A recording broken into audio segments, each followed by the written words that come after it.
La 3e saison de l'émission Héritage vous est présentée par le Château Bellevue d'Amqui.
Bonjour, M. Paquette. Bonjour, M. Canuel. C'est un honneur pour moi que vous soyez là. Merci. On a fait des recherches un peu et on m'a dit que vous avez déjà piloté un avion. Oui. Et ça que je voudrais savoir, comment vous avez eu votre permis? Ben, j'ai fait des études d'un cours à Rimouski, une école de pilotage à Rimouski. C'était nommé Bernard Henry, qui était mon professeur, mon instructeur. On était une dizaine qui suivaient le cours. Ça prend à peu près 50 à 100 heures de cours. Autant que ça. Dépendamment de la capacité de quelqu'un d'abord pour travailler avec l'avion. Puis après ça, les cours qu'on fait par écrit, par étude. Puis ensuite, on passe un examen par les gens, les inspecteurs du Transport Canada au fédéral. Puis là, après l'examen, là, on nous donne notre attestation comme pilote. Ça prend 15 jours, 3 semaines à avoir ça. Puis dans notre groupe, on était 7-8, puis on a seulement 2 qui ont passé le cours de pilotage, le cours de licence de pilote. Les deux meilleurs. Ben, 2 meilleurs. Les plus intelligents. Non. Mais de toute façon, moi, j'ai pas passé beaucoup. J'ai pas passé avec des notes tellement élevées.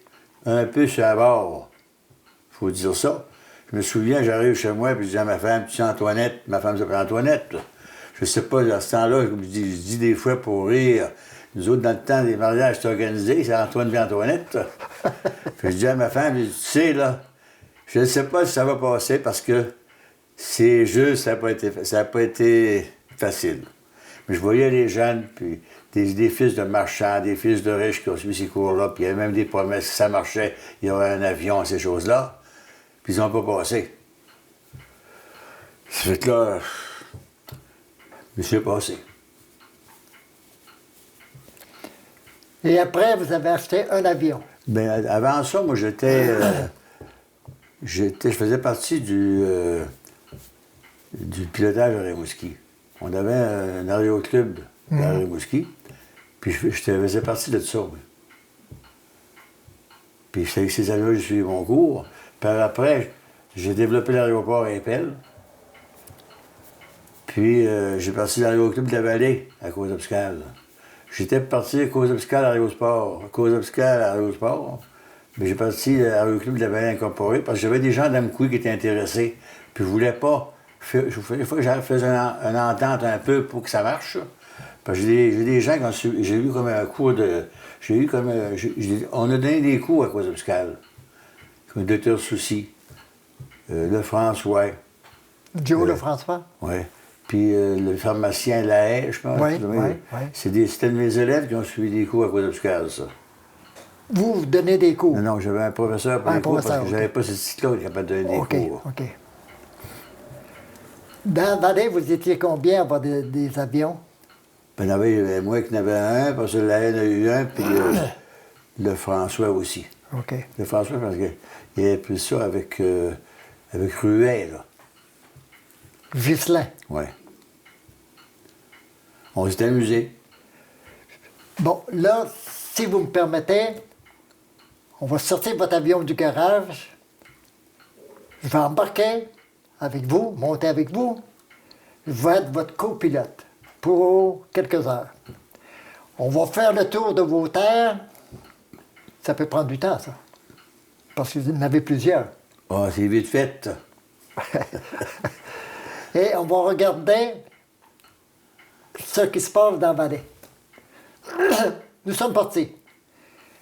Et là, ça fait 5 minutes, je vois des champs. C'est l'automne, ça arrive à l'automne. Qu'est-ce qu'il y a dans ces champs-là, en général? Ben, c'est des champs de céréales, Oui. l'orge, blé, avoine, ces choses-là. On voit aussi des coupes de foin qui se préparent pour la deuxième coupe vers la fin de l'année. Des vaches encore au package à ce moment-là. Oui. Aujourd'hui, on n'en voit plus de ces vaches-là au package. On voit ça encore un peu. Puis des gens qui travaillent un peu, c'est vers l'automne, des gens qui font un peu de labour. On peut voir l'évolution où ils sont rendus nos fermiers aussi. là. C'est bien important. C'est ça qui m'importait surtout quand je voyais. Mais les labours, là, vous, quand vous étiez jeune, c'est avec le cheval? Avec une team de chevaux puis une chevaux à manchon. C'est compliqué, ça? C'était facile, mais c'était... Moi, j'ai commencé à labourer à 11 ans. À 11 ans. Puis quand t'as 11 ans, t'as pas 20 ans. T'as une team de chevaux puis les cordeaux derrière du dos. Puis des fois, tu frappes une roche, puis la charrue, faut que tu en recules. La charrue est pesante à 11 ans. Faut prendre ta qu'on appelle la lisière qu'on laboure, là. Ça n'a pas été facile, mais j'aimais ça quand même. J'ai réussi. En travaillant. En travaillant, oui. C'était dur, mais j'aimais ça. Puis votre père était cultivateur, lui. Oui. Puis dans ce temps-là, quand vous aviez 11 ans, votre troupeau, c'était des vaches laitières? On avait des vaches, puis des moutons, puis des cochons, puis quelques volailles. C'était un peu la fin de l'agriculture vivrière, parce que là, on commençait à être capable de vendre notre lait, puis ces choses-là. Mais c'était encore une époque difficile, parce que on n'avait pas nos coopératives de former pour acheter nos animaux. On était à la merci des commerçants qui nous arrivaient avec les rouleaux d'argent à l'automne. Ils montaient ça à 50 cents puis une pièce à la fois. En fait, on vendait pas nos animaux trop chers. On était exploités. Toujours par les mêmes. Par les mêmes. Les commerçants n'avaient pas beau, un ou deux, à ce temps-là. La coopération n'était pas organisée, là. Combien de vaches laitières que vous pouviez avoir dans le temps de votre père? 7-8. 7-8? Vous étiez capable de vivre avec ça? Puis on vivait un peu avec du bois aussi. OK. Oui. Vous aviez des terres à bois? Oui, bien, on avait 3 terres, 3 lots. 3 là. Ça, c'était les travaux de l'hiver, ça? Bien, un peu en été aussi, parce que on faisait du bois un peu l'été. Là. Comme le trambe, on le faisait l'été pour faire que c'est plumé le trambe dans ce temps-là. Ah ouais. Les moulins à papier ne prenaient pas le trambe pour pas écorcer. Même l'épinette puis le sapin, avant 1940, les compagnies ne prenaient pas le bois. Il fallait que le bois soit écorcé Autant que ça. en ce temps-là. Quand est arrivé la guerre en 40, là, bien là, ils ont commencé à prendre la pulpe brute telle quelle avec l'écorce. Mais dans le vieux temps, là, tout le bois était écorcé pour le moulin à papier. Il fallait le faire. Il fallait le faire. Puis si des fois on bûchait en hiver pour faire du boulot pour les moulins à bois de fuseau, Le boulot tombait, puis ramassait une épinette, tombait à terre. Il fallait la sauver. Puis dans le printemps, là, il fallait s'atteler à la plaine. Plainer le bois, là. Commencer à arroser les nœuds une deuxième fois parce que la plaine accrochait après les nœuds. Puis c'était vraiment difficile. Gagner une pièce, c'était difficile. Vous savez que autrefois, les grosses scènes noires qu'on avait, c'était la grosseur de nos 2 pièces aujourd'hui. Les anciennes scènes noires. Ouais. Ça me donne une idée que comment est-ce que l'argent avait. Avec une pièce, c'était dur à gagner une pièce. Là, nous sommes tout le temps dans l'avion, là. On survole la rivière. Oui. Il y a du saumon. Au début, là, il y a, mettons, 50 ans, qui pouvait aller pêcher là? Bien, ces rivières-là avaient été louées ou appropriées par des Américains, comme on sait que Lord Steven, au départ, c'est lui qui avait ces propriétés-là, Lord Steven, Ouais. qui a été vendu aux Américains avec ses amis. Puis ça a duré jusqu'en 1960 à peu près. Comment se fait-il? Ce sont les Américains qui ont pris ça. Ces bouts-là, Lord Steven, d'abord, était ce serait un milliardaire aujourd'hui. Ses amis étaient un peu de la haute classe. Ils ont pris ça pour le... C'était des... Kozamskal, la rivière Kozamskal, là où vous voyez Matamaja Salmon Club, c'est un paradis.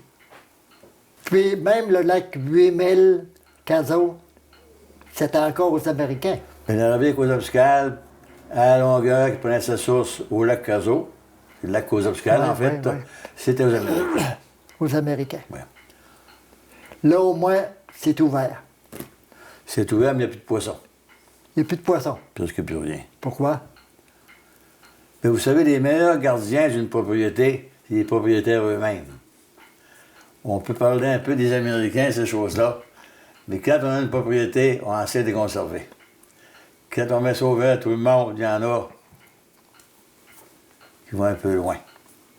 Mais même aujourd'hui, vous savez, pêcher sur la rivière Matapédia, je ne sais pas comment par jour, 800 pièces par jour, 1200 pièces par jour, c'est pas donné à Antoine Paquette, là. C'est donné aux riches encore. Mais je pense qu'Antoine pourrait y aller. Ben écoutez, puis quand on va dans la vallée et qu'on regarde les licences, on voit les licences américaines qui sont là, qui pêchent. Fait que pour les Américains, ça les a arrangés Ouais. de laisser ça, parce que ça les coûte meilleur marché. Dans le vieux temps, on avait 3-4 taxis qui gagnaient leur vie pour les sports, pour le sport, là. Puis on avait tout de même une trentaine de personnes. On avait le gardien à toutes les 1000, à peu près, dans la rivière. On avait les gens qui s'occupaient du lac Caso, même le jardinage. Je regarde, moi, là, même le président international, moi, j'avais tas de fumier, même de ma grange, là, passait, il voyait ça. Lui, il envoyait un de ses employés me chercher du fumier. Mais par contre, il me payait à la traite, il m'envoyait 2-3 bons pots de truite. Pour ça, tu sais, là. Mais c'est sûr que, vous savez, dans la vie, il y a 2 choses. Il y a le communisme et le capitalisme. Ça se ressemble un peu. Le communisme, il dit, on met tous nos verres ensemble, ça va mieux aller. Le capitaliste dit, si moi je vis bien, mes voisins vont s'en sentir. Mais quand on a des gens qui dépassent un peu les bornes, ben, on a des grands écarts de pauvreté puis de richesse aussi. Les Américains, c'était dans le temps. Moi, je n'ai pas souffert de dire que dans ce temps-là, il y a bien des gens qui pêchaient puis qui prenaient du saumon, puis on ne les a jamais traînés en cours trop. On les a laissés faire un peu, puis ils n'avaient du saumon. Okay. Parce qu'ils surveillaient la rivière, puis ils n'avaient du saumon. Il y en a encore? Il y en a pas mal moins, puis on nous dit qu'il va en avoir de moins en moins. Mais je pense que le saumon qui montait dans la rivière Matapédia, il y avait un phénomène. C'est dans ce temps-là, on avait la Drève, qui était baumée à Atollville. Puis on avait 1 000 ou 2 de long, une couple de 1000 avant que le saumon prenne la rivière pour s'embarquer dans Matapédia. Ben, les sauvages, j'étais pas capable de le prendre parce que c'est toute une mer de bois qui était l'amoncellement de bois qui était là. Puis les sauvages, je ne peux pas pêcher en dessous de ça. Fait que le saumon passe en dessous, puis vous pouvez prendre la rivière de Vézia. Je pense que c'en est un des phénomènes pourquoi on avait plus de saumon à ce moment-là. OK. Il y avait un guide, Richard Adam. Oui, Vous l'avez connu? comme il faut. Paraît que c'est un bon guide. Et il fait ça toute sa vie. Il a fait ça toute sa vie. Oui. Pourquoi que tout le monde voulait l'avoir? Écoutez, bon, on se crée une popularité insoupçonnée, j'oserais dire même. Ouais. Il était anglais. Je sais pas pourquoi. On dirait que on est meilleur pour les autres que pour nous autres aussi. Bon, Peut-être. là, on va atterrir. On va prendre un autre item. Vous êtes né dans la maison ici, non? Non, je suis né au pied de Cosamon, quatrième lot, en bas de Cosamon. Êtes-vous né à l'hôpital? Il n'y avait pas d'hôpital. Pas l'hôpital dans ce temps-là. Vous êtes né dans la maison. Oui. Je suis né par une sage-femme. OK. Je suis un jumeau. C'est vrai? Oui. Oui. Puis je pesais 2 livres et demi. Moi et ma soeur. C'était pas beaucoup? C'était le 9 avril, dans une vieille maison.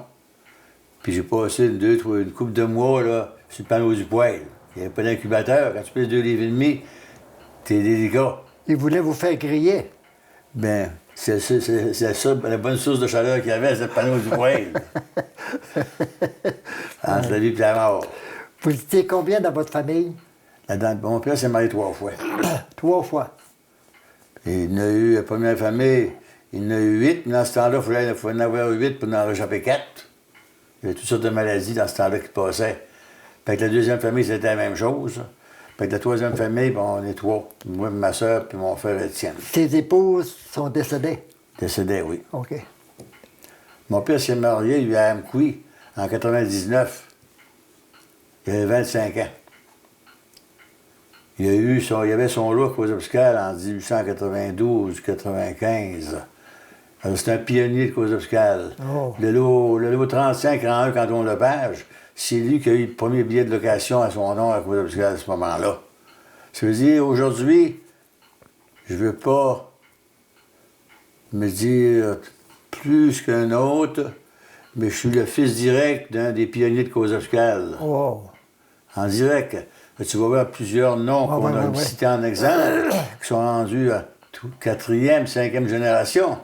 Mais moi, je suis le fils direct de cet homme-là parce qu'il s'est marié 3 fois. Puis à chaque fois qu'il se mariait, bien, première année de mariage, lui, il avait 25 ans, il avait 19 ans.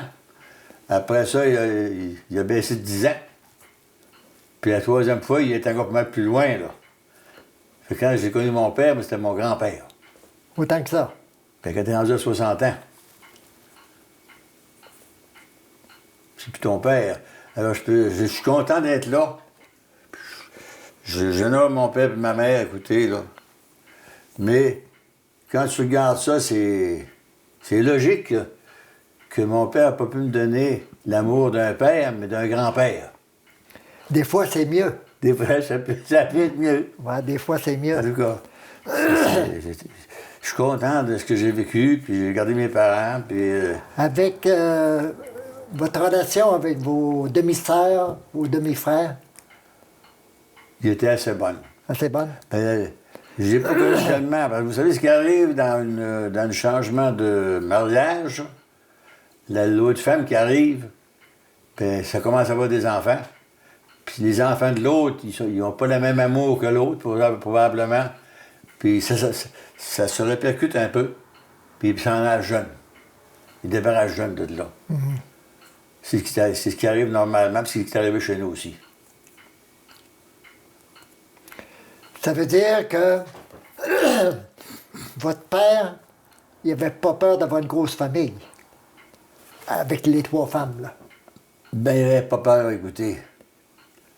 Le mariage était fait pour ça. Ça faisait combien d'enfants en tout, là? Ça faisait 11, 12. Parce que 12. quand mon père s'est marié la dernière fois, il a marié une femme qui avait une fille. Ça faisait 12 qui restait. OK, 12.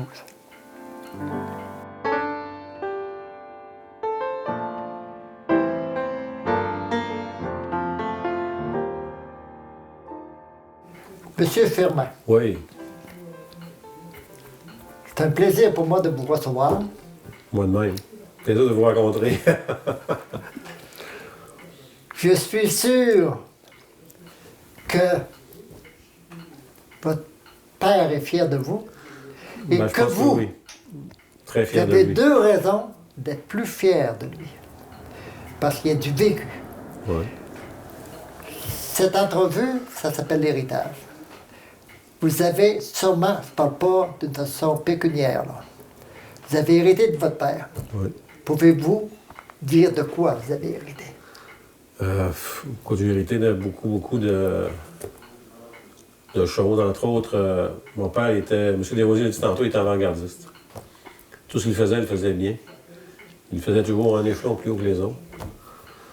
Alors, moi, j'ai un peu essayé de suivre ça.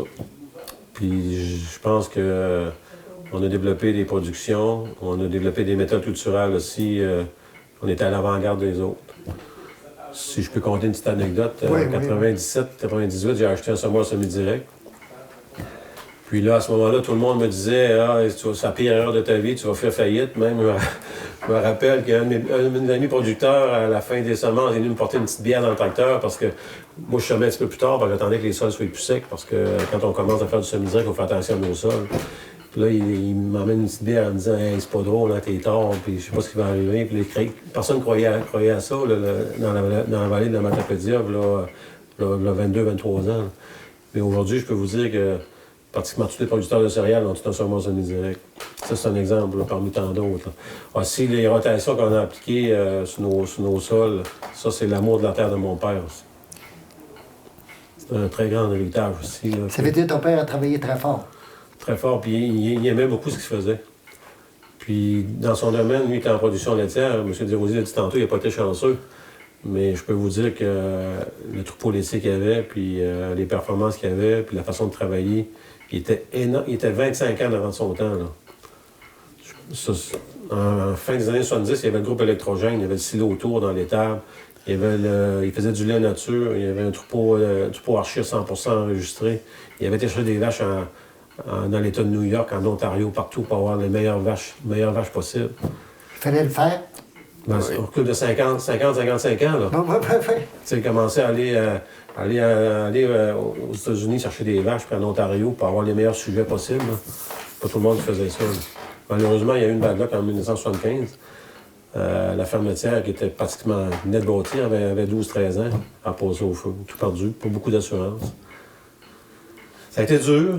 Mon père était relativement âgé, difficile à repartir tout ça. Mais il a continué à acheter les terres du voisin. Puis quelques années plus tard, en 79, on a fait un voyage en Ontario. On était 3 gars dans son petit char. On est parti un mois et demi de temps, là, d'un bord puis de l'autre. Puis une petite secousse, on ramassé des cocombes sur un producteur dans le coin de Windsor, puis à une autre place. Puis en tout cas, des affaires. Puis là, en regardant les cultures puis qui se faisaient en Ontario, les grandes cultures, mon père dit Colin, il dit je pense qu'on va partir d'un céréales. Ça fait que là, on a parti d'un céréales. Puis l'entreprise s'est spécialisée tout de suite là, en production de semences. Ça fait qu'aujourd'hui, on est encore là-dedans, on est spécialisé dans plusieurs espèces qu'on fait là. Puis c'est ça, mon père, il a encore été avant-garde parce que son recul de près de 40 ans, partir en production de semences dans l'Est du Québec, tout le monde disait qu'on était voué à l'échec. Ça ne pouvait pas se faire. Mais on a prouvé avec de la persévérance, avec des méthodes, avec un bon travail, on est capable de faire aussi bien que n'importe qui. Puis aujourd'hui, la production de semences, surtout quand on parle de céréales à paille, c'est vraiment les régions comme nous qui sommes réputées pour avoir la meilleure qualité de production de céréales à paille au Québec. Là. Au Québec? Au Québec. Oui. À cause du climat. Possiblement à cause du climat, mais aussi à cause de nos sols, à cause de la pluviométrie, à cause de différentes... peut-être pas 100% de notre faute, là, peut-être à cause de notre climat aussi, de notre coin de pays, mais il reste qu'à voir si on n'avait pas persévéré. S'il n'avait pas persévéré, puis moi aussi un peu, pour développer tout ça, on serait peut-être pas rendu là dans notre coin de pays. Là. Il est sûrement avant-gardiste parce qu'il voulait demander à ton gars de partir une grande plantation de potes. Hein? Des projets, à tous les jours, il vient encore. Hein? Oui, c'est ton gars qui le calmait. Puis là, sa production de patates, de pommes de terre aussi, son jardin. Il vient nous voir avec un regard, là, tu sais, avec un regard un peu... avec du recul. Puis toujours, ses commentaires, ses conseils sont toujours très importants pour moi. Là. Très important. Autrement dit, c'est un bel héritage pour toi. Et Ouais. toi, tu vas laisser un bel héritage à tes enfants. Mais je voudrais bien. Puis tes enfants, j'espère, qu'ils vont laisser un bel héritage à tes arrière-petits-enfants. À tes arrière-petits-enfants. Hey, moi, je te remercie infiniment. Ça fait plaisir. Puis ça, t'as dit, là, je suis certain que c'est un cadeau pour ton père. Oui, Ouais. c'est un cadeau. Oui. Vous le dites pas fort. Oui, oui, oui, oui. Il y a un peu d'émotion, là. Merci. Ça fait plaisir. Cette année, il m'appelle, puis là, il me dit « PO, cette année, j'aimerais ça peut-être rapetisser mon jardin, il va faire quelque chose de nouveau, tu sais, une nouvelle culture. » Fait que là, il me dit un peu en riant, il me dit « On devrait faire pousser du pot. » Fait que là... Très bonne idée, très belle idée.